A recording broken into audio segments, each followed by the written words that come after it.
In this video, you will learn about that how to do PSV sizing using Aspen HYSYS software.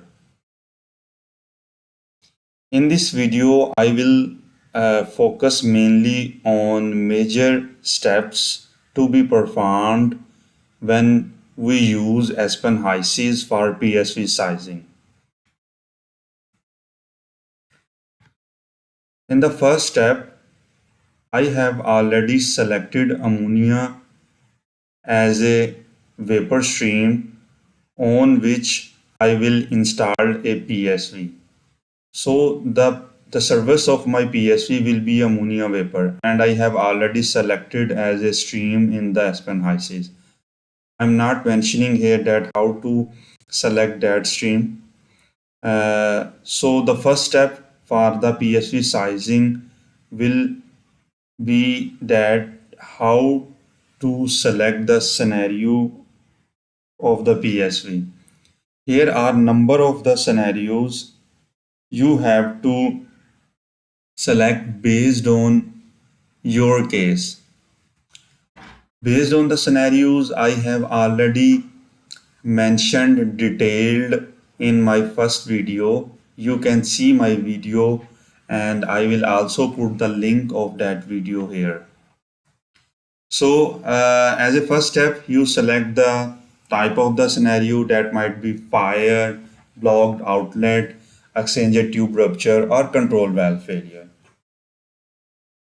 And the next step, after entering the pressure relief device type, that in my case I selected the relief valve, and design code, which SB8 relates with the design codes of the PSV, and the discharge is flare in this case, and the set pressure might be, you can select the set pressures with the 15 to 20% allowance of your operating pressure, and you can also select the design pressures.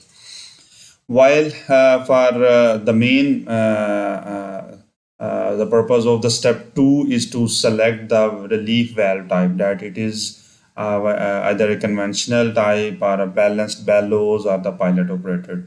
So you select based on the service of your PSV, and that how you can select these relief valve type, it is mentioned in my initial video. You can go through it from for the valve type. In the third step, you do orifice sizing using the Aspen HYSYS. Uh, After mentioning the inputs value, you select the orifice based on your capacity. When you change the type of the orifice, yeah, that you change, you not select if 11.85, you select something else, that 10 or the 6.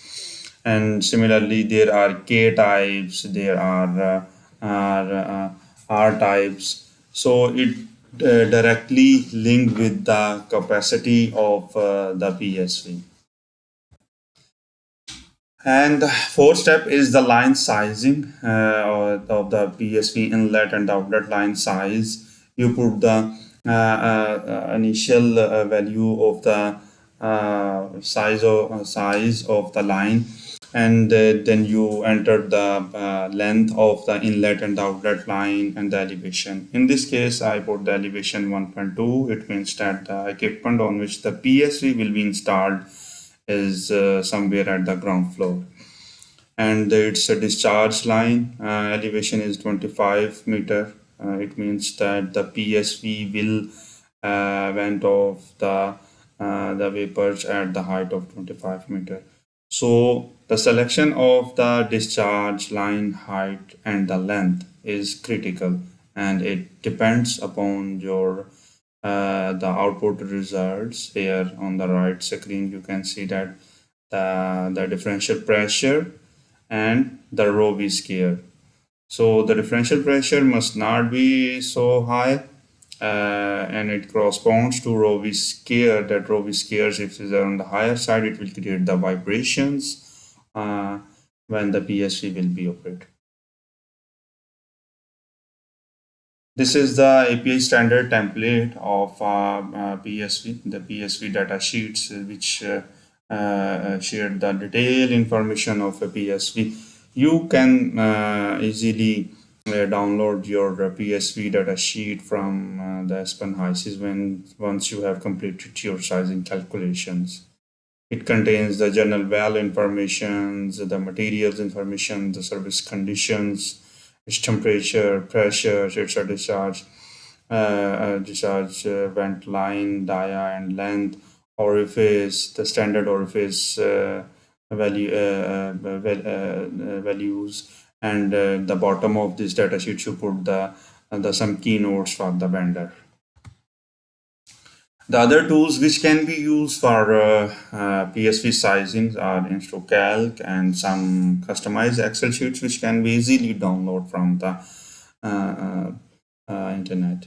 And the standards used for the PSV sizing are API 520 and the 521, which related to pressure relief and the vacuum systems.